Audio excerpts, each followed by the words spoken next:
Han pasado muchos años, pero probablemente todavía es visible la huella que, según el testimonio de muchas personas, dejó un ovni sobre un cerro en las serranías de Córdoba, en Argentina, el Cerro del Pajarillo. Una huella que, como verán después en el documental, tenía y probablemente sigue teniendo unas extrañas características. Sin embargo, pese a su interés, la huella del Cerro del Pajarillo es apenas el prólogo, la introducción para un tema mucho más complejo y desconcertante, el que concierne a un cerro, a un monte de esos que se consideraban ya sagrados o mágicos desde época precolombina, el monte o el cerro de Uritorco, un monte por el que entran y salen esferas luminosas de diferentes colores, a parecer como si fueran inmateriales, un monte que es recorrido por seres medio humanos, medio espirituales, que muchos afirman haber visto, un monte, en fin, por el que se puede acceder a través de una cueva a una ciudad, la ciudad de Erx, a caballo entre esta y otra dimensión. Un lugar, según dicen, privilegiado al que solo pueden acceder los iniciados. Estamos hablando, por tanto, de uno de esos cerros mágicos, extraños que hay repartidos por el mundo, de uno de esos lugares de poder en los que suceden fenómenos extraordinarios y donde también resulta fácil alucinar, o si quieren ustedes, alcanzar estados alterados de conciencia. Estuvimos allí, recogimos multitud de testimonios, algunos francamente interesantes. Incluso montamos un campamento a los pies del cerro por si nuestras cámaras tenían la oportunidad de filmar alguna de esas extrañas luces. Y después nos fuimos a Buenos Aires, porque allí, en una casa de un barrio de las afueras, de un barrio residencial, estaba, y supongo que seguirá estando, otra pieza fundamental vinculada al misterio de Uritorco. Un bastón de mando, el Simiwinki, un bastón de mando labrado en basalto, ya verán ustedes su extraordinaria factura, que según la leyenda será empuñado por aquel que cambiará el destino del mundo. Un bastón de mando que, según los rumores, buscó el propio Hitler. Pero en fin, eso es algo que ustedes decidirán cuando vean este documental. Pero sí quisiera aprovechar esta introducción para recordar a un gran amigo de aquella parte de Argentina, sin cuya ayuda habría sido imposible realizar este documental. Uno de esos investigadores locales que llevan muchos años trabajando, acumulando datos, muchas veces a costa de su propio bolsillo, y que merece nuestro reconocimiento. Me refiero a Jorge Suárez. Y sin más, les sugiero que nos acompañen al equipo de En Busca del Misterio a visitar Uritorco.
Pensé que en un momento determinado estaba soñando, porque eso me parecía imposible, pero de pronto reaccioné y el objeto se había detenido a unos 1000 metros del lugar, yo me dirijo hacia el objeto muy bien definido en su forma, un plato de los tipos convencionales, con una definición bien clara, el perfil bien claro, tenía un perfil bien ¿cómo se llama? Definido, ¿no?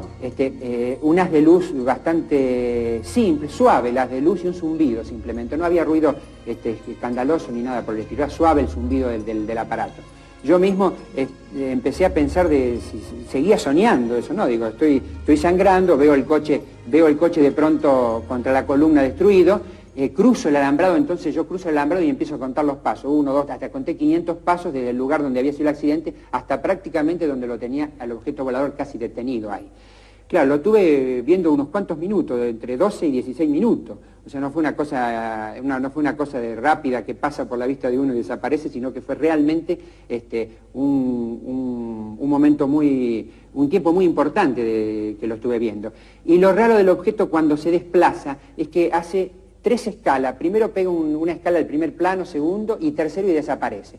Un objeto realmente de 60, 70 metros de diámetro. Yo piloteo aviones, conozco más o menos lo que es el tema, no soy un neófito en la materia, tampoco soy un especialista y nada por el estilo, pero eso realmente me asombró, quedé realmente, no sé, fue una experiencia para mí.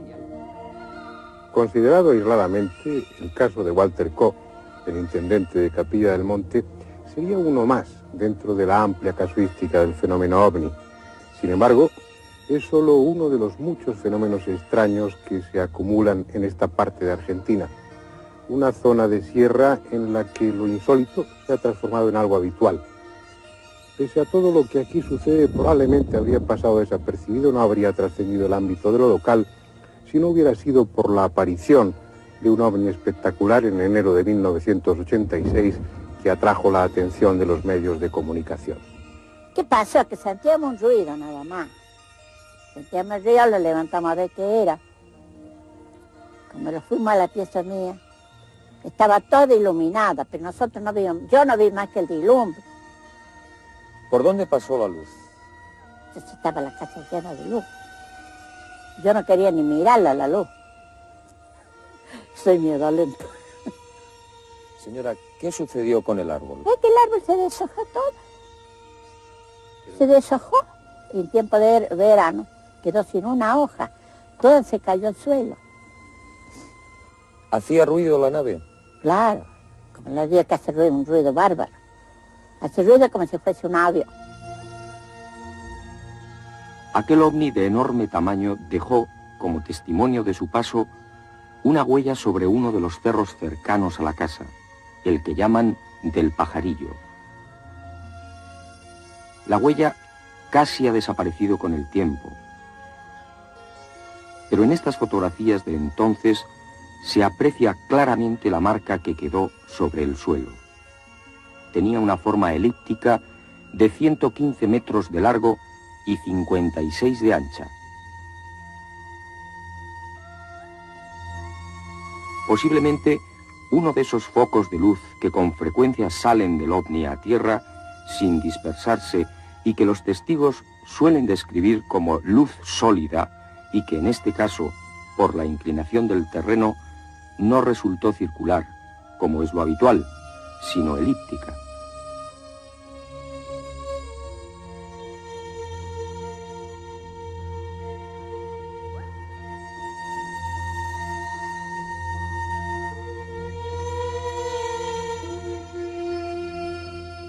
Estamos en plena huella, una huella ya apenas reconocible, ha transcurrido alrededor de 4 años, pero que en su momento fue bien estudiada y con sorprendentes resultados. Lo primero que se comprobó es que las hierbas de la zona estaban quemadas, chamuscadas, pero de arriba a abajo, como si la fuente de calor se hubiera producido desde arriba. Y además estaba quemada sin haber ardido. También se encontraron con que los animales que había en aquel momento dentro de la huella estaban obviamente muertos. Pequeños batracios, algún pájaro, los insectos, pero estaban secos, deshidratados, como si la radiación, el calor, el fenómeno que se produjo en aquel instante hubiera evaporado súbitamente todos los líquidos de sus tejidos.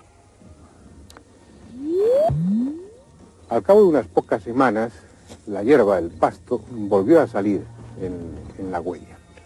Y creció fuerte y pujante. Sin embargo, el ganado de esta zona no quería comerlo.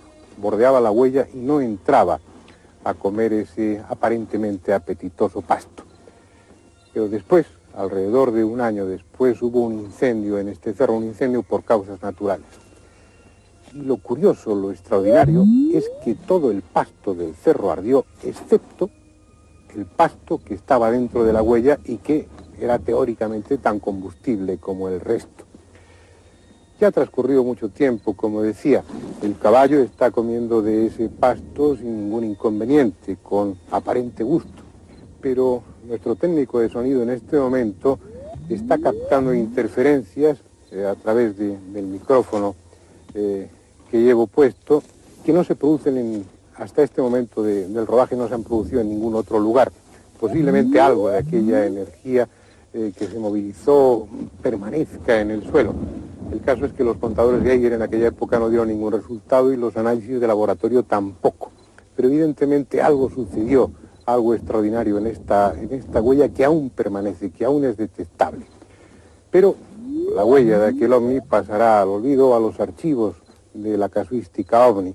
Los que no pasarán al olvido serán los ovnis, al menos en esta zona de Argentina. Era en el mes de octubre, más o menos, cuando yo salía de mi casa y al llegar acá me encontré con una luz muy potente que venía del Cerro Uritorco y se desplazaba muy suavemente hacia el oeste, dejando una estela en forma de triangular. Esa luz, después que se perdió en el horizonte, empezó a volver y se formó un aro luminoso muy grande. De ahí se formó un círculo negro con un destello enorme alrededor.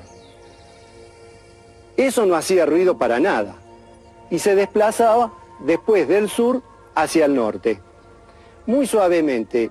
Creo que habrá durado más o menos unos 20 minutos. Veníamos viajando desde el Zapato hacia el centro de Capilla del Monte. Y él, mirando una luz que se ve casi a diario, de esas luces extraordinarias que se ven, él miró para atrás y vio una luz que alumbraba hacia abajo. Dos luces había. Y luego empezó a formarse una luz en el centro, que fue agrandándose. Entonces nos volvimos a casa para mirarlo con el prismático. Ya la luz se había agrandado y en el centro se había puesto oscura, de color oscuro. Estaba tan grande como la luna. En la noche del 22 de enero de 1988, en el Monte Overo, que está en el fondo, se produjo un avistamiento de lo que se puede calificar como de ovni, ya que en una secuencia de casi 3 horas se presentó una luz muy blanca, lechosa, del cual se desprendía una luz roja en forma vertical, y luego se producían una serie de luces, de destellos de distintos colores, que giraban como un carrusel. 3 o 4 veces fue lo que avistamos con mi familia esta circunstancia tan especial, y al otro día, al venir a este mismo lugar que habíamos marcado, nos encontramos con una huella de aproximadamente 40 metros de circunferencia. Hay muchos testigos de los ovnis en esta zona, aunque no todos estén dispuestos a hablar. Tampoco importa demasiado, no se trata de hacer de este programa una especie de encuesta. Y sí interesa hacer relación a otro fenómeno importante que tiene el Cerro de Uritorco como epicentro. Me refiero a unas luces, a unas esferas luminosas que muchos han visto, que salen de una punta de un cerro y van a otro, que recorren las quebradas, que a veces se introducen en las laderas de los montes como si se desmaterializaran.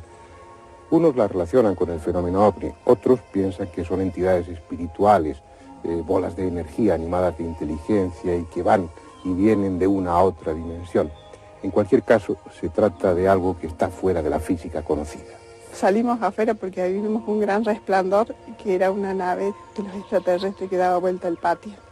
Me ocurrió que después se fue para el lado del Cerro Uritorco y ahí había un campamento, a los cuales lo vieron igual que nosotros también.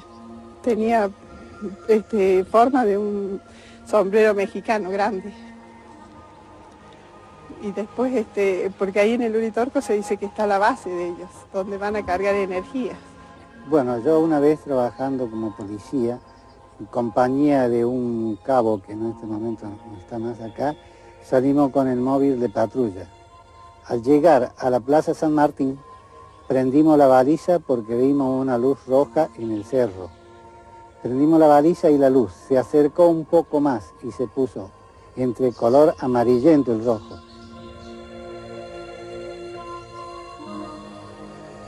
Esas luces ya eran conocidas mucho antes de que se empezase a hablar del fenómeno ovni, incluso antes de que llegaran los europeos a este continente.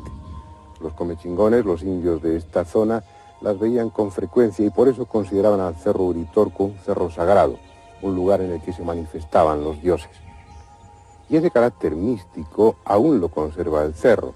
Son muchos los que vienen aquí atraídos por un impulso metafísico, por una especie de intuición, o después de un estado de meditación, algo en su interior les empuja hacia el Cerro de Uritorco.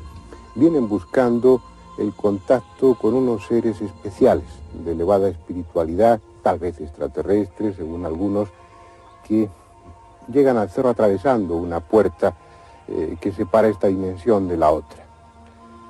Y de esos buscadores de lo místico del Cerro Uritorco, hubo unos hace unos cuantos años, 4 concretamente, que sufrieron una dramática experiencia.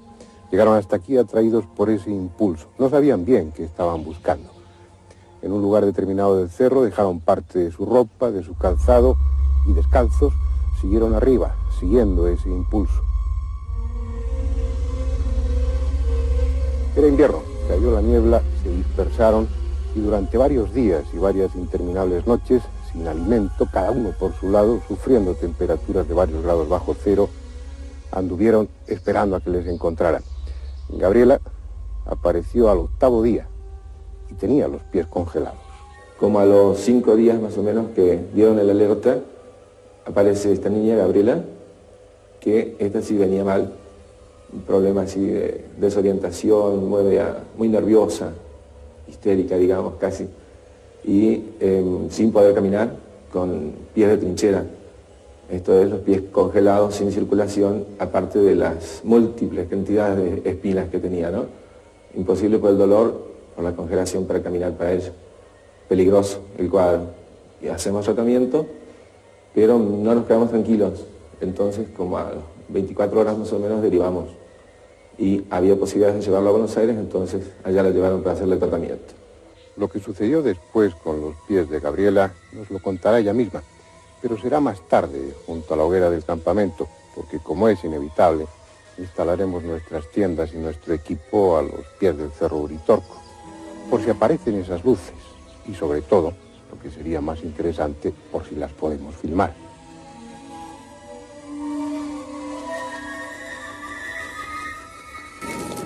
Gabriela, ¿qué fue lo que pasó con tus pies? Bueno, después que vuelvo del cerro, me internan en el hospital de Capilla del Monte con los pies en muy mal estado por las espinas, porque había estado caminando 8 días descalza con muchísimo frío. Entonces los pies estaban muy maltratados. A buscar del hospital aeronáutico. La directora del hospital no me da el alta. Me dice que cuando vaya, bueno, tengo los pies gangrenados, inclusive tengo gangrena de tendón porque no tengo sensibilidad y no tenía movimiento, tenía un edema, una arteria congelada. Me dice que no entiende cómo no me habían amputado hasta ese momento, porque la gangrena avanza, que íbamos a esperar hasta el día viernes, eso era al principio de la semana, para que la gangrena frene, eso se caiga porque era tejido muerto y hacer una cirugía reconstituyente.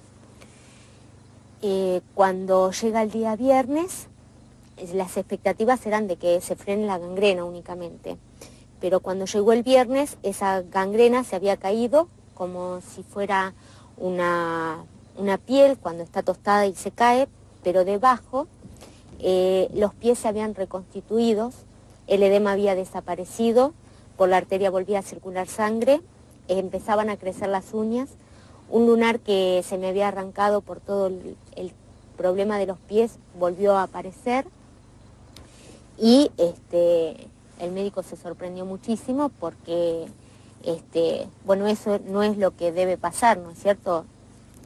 Y,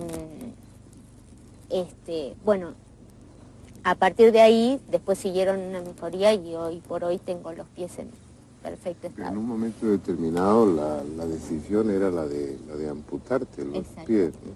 Inclusive yo en ese momento le pregunté al médico si iba a poder caminar y me dijo que sí, que si paraba la gangrena, con una cirugía reparadora, aunque cayeran los dedos, que iba a poder caminar. Yo dije, bueno, mientras pueda caminar, no quiero usar sandalias. ¿Y el traumatólogo qué comentario hizo sobre esa curación?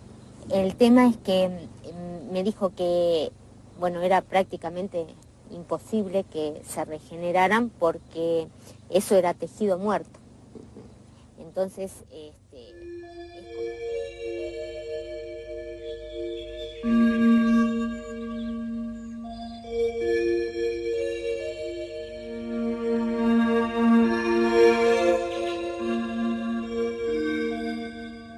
La verdad es que no han aparecido, al menos como nosotros hubiéramos deseado, con esa proximidad.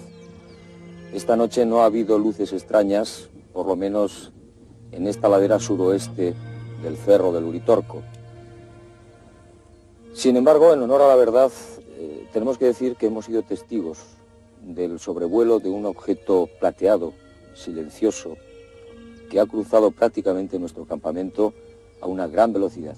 Precisamente esa rapidez, esa velocidad nos ha hecho imposible filmarlo. Quizás la culpa ha sido también nuestra, porque con nuestros equipos, con nuestras cámaras, con nuestros hombres, aunque estaban deseosos de visualizar esas luces, hemos roto la magia, hemos roto el encanto que seguramente, que sin duda, tiene el Uritorco. Pero no importa, vamos a proseguir la aventura, vamos a seguir a la búsqueda de esa cueva que, según dicen, es la puerta o la entrada a un lugar, a un mundo que solamente los iniciados conocen y que, al parecer, sirve para que estas personas, estos elegidos, se pongan en contacto con esos seres absolutamente mágicos y que no están al alcance de los hombres comunes.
No tiene nada de extraordinario, ni siquiera como cueva es espectacular, pero lo que importa no está a la vista.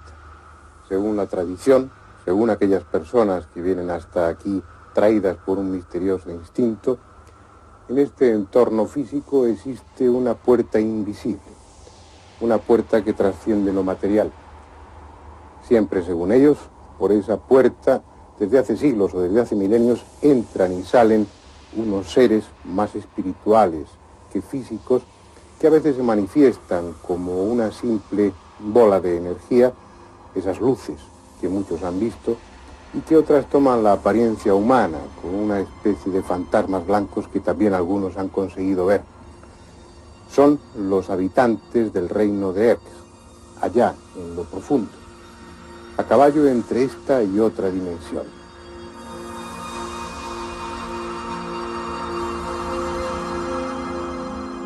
Absurdo, lo es desde nuestra perspectiva racional, pero los místicos y aquellos que se mueven en otro nivel de conciencia afirman que tal ciudad y tales seres existen. De esa manera el reino de Erx sería parte de esas ciudades santuario repartidas por todo el mundo, habitadas por seres de elevada espiritualidad que constituirían una especie de humanidad invisible y paralela encargada de vigilar o de tutelar a los hombres comunes. Nada de eso es demostrable, así que cada cual puede pensar lo que mejor le convenga, pero el tema viene a colación porque en los círculos herméticos se asegura que esa humanidad paralela, esa humanidad tutelar, dejó aquí en Uritorco un objeto material, un bastón de piedra que, como en las leyendas, tiene la misión de ser empuñado por aquel que ha de cambiar el curso de la historia. Y lo curioso es que tal bastón de piedra existe y que aquellos pocos que lo han visto aseguran que está dotado de extraordinarios poderes. Dicen que Hitler envió una expedición a América del Sur para buscar ese mítico bastón.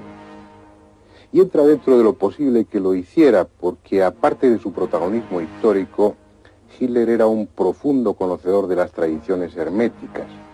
Perteneció al grupo Thule, vinculado al ocultismo más ortodoxo, y rodeó su movimiento político de símbolos esotéricos. Es probable que supiese de la existencia del bastón de piedra, de su presunto poder, y enviase una expedición en su busca. Al fin y al cabo encargó a sus adeptos misiones más absurdas que esta.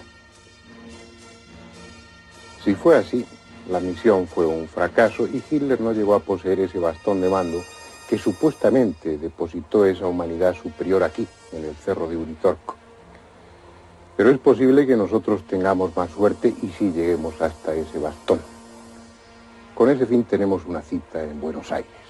En un barrio residencial de la ciudad, lejos de las anchas y populosas avenidas bonaerenses, nos esperaba el profesor Guillermo Alfredo Terrera, abogado, antropólogo, sociólogo y uno de los personajes más curiosos de la intelectualidad argentina. Profesor universitario, investigador de los más variados temas y autor de numerosos libros sobre política, historia, sociología, costumbrismo y ocultismo. Un tema que como buen masón ha ocupado gran parte de su vida. Por cierto, profesor, ¿quién hizo el bastón entonces y por qué? Claro, el bastón, dice la mitología, eso no lo dice Guillermo Terrera, eso lo dice la mitología y yo lo explicito. Esto es como hablar de Jason y del vellocinio de oro. Los autores, los historiadores que nombran eso, lo nombran porque así se los están dando. Wotan, el dios de dioses, de los hiperbóreos, es decir, de hace 12.000, de hace 14.000 años, de la vieja Europa, no de esta otra Europa que ustedes conocen de hace 2.000 o 3.000 años atrás. Wotan, el dios de dioses, tenía peregrinaciones, tenía bilocaciones, es decir, era un hombre que tenía el don de la ubicuidad, era un dios que tenía el don de la ubicuidad. Y venía al continente armoricano, al continente blanco, y acá en el continente blanco tomaba el nombre de Voltán. Eso. Pero Wotan hace entonces el bastón. El bastón dicen que por encargo, él lo hace al bastón y se lo entrega a los comechingones. ¿Para qué se lo entrega? Para el regeneramiento de la especie humana. Porque el triángulo menor de fuerzas era el triángulo de donde iban a salir las fuerzas para el regeneramiento de la especie humana. ¿Se da cuenta? Ahí precisamente, profesor, fue donde lo encontraron, en ese lugar, en esa sierra. No, lo encontraron un poco más arriba, en el Uritorco, al bastón. Claro, y el que lo encuentra ahí, en el Uritorco, al bastón. Es decir, lo encuentran para el lado de la cumbre, no para el lado, digamos así, de lo que es el Cerro Pajarito ahora o de lo que es Cruz del Eje, vamos a decir así, o lo que es Charbonnier, si no lo encuentran para el otro lado, porque es un cerro muy grande, el Cerro Uritorco, debe ser un cerro que tiene de donde empieza a donde termina, aproximadamente 15, 16 kilómetros de extensión. Entonces, lo encuentran de aquel lado, lo encuentran cerca de la cumbre, y el que lo encuentra es Orfelio Ulises, porque Orfelio Ulises ha estudiado en el Asia durante 8 años, ha estudiado todo esto, ha estudiado toda esta hermética metafísica. Entonces no lo encuentra por casualidad. No lo encuentra, él sabe que está en algún sitio y es guiado a ese sitio, Orfelio Ulises. Es guiado, dicen que es guiado incluso por mensajes telepáticos de los tibetanos que están en los templos, en el Tíbet, que hablan con él y le dicen acá, allá, busca aquí, busca allá. Y al morir él, el bastón pasa a sus manos. ¿Se transforma usted en el custodio? Antes, mucho antes, porque él muere en el año 51 y es enterrado en el cementerio San Jerónimo de Córdoba. Él incluso llega a ser comisario general del departamento Punilla, porque le dan cargos para que pueda vivir, porque con eso que él era maestro de una escuela hermética metafísica, no le daba para vivir, pese a que él también tenía una escuela primaria y todo eso. Usted lo custodia en este lugar prácticamente. Claro, yo primero lo tuve en Córdoba, el bastón, cuando yo vivía allá. ¿Nos lo puede usted mostrar? Sí, yo se los muestro a ustedes con todo gusto. Está aquí dentro de este cofre, que no tiene nada que ver con él, pero lo tenemos acá, en este cofre, y aquí lo tiene. Ahí está. Este es el famoso Simiwinki, que en lengua cósmica significa la piedra que habla, el bastón que habla. Mucha gente me preguntaba, ¿cómo te llaman los maestros? No sé, les decía yo. No sé mentiras, yo sabía cómo me llamaba. Era Inti Chakmani, que quiere decir el hombre que tiene la fuerza del sol. Pero no por mí, sino por poseer el bastón. Ya, hay una tradición que afirma que este bastón será una especie de símbolo o de medio para un cambio de curso o de rumbo en la humanidad. Claro, eso es lo que se dice y lo que se ha dicho siempre, que es algo que va a servir para una obra de regeneramiento humano. Es decir, que desde el triángulo ese de Calagual a Cerro Colorado y la Cerrezuela se va a iniciar una obra de expansión, una obra de mejoramiento del hombre, una obra de espiritualización. Si lo que dice el profesor Terrera es cierto, un grupo de místicos, auténticos gobernantes en la sombra del planeta, eligieron este lugar para depositar en él, hace 8000 años, un bastón de piedra que será el símbolo de una nueva etapa de la humanidad. Si es así, se sabrá en su momento. Ahora va a caer la noche sobre el Cerro Uritorco, el extraño lugar donde suceden extrañas cosas. De nuevo, sus luces misteriosas recorrerán las quebradas, y puede que dentro de unas horas alguien sea otra vez testigo de la presencia de uno de esos seres venidos de distinta dimensión, del inaccesible reino de Erx. En cualquier caso, este cerro lleno de leyendas y escenario de acontecimientos inexplicables es un lugar especial, uno de esos lugares del planeta donde aún habita el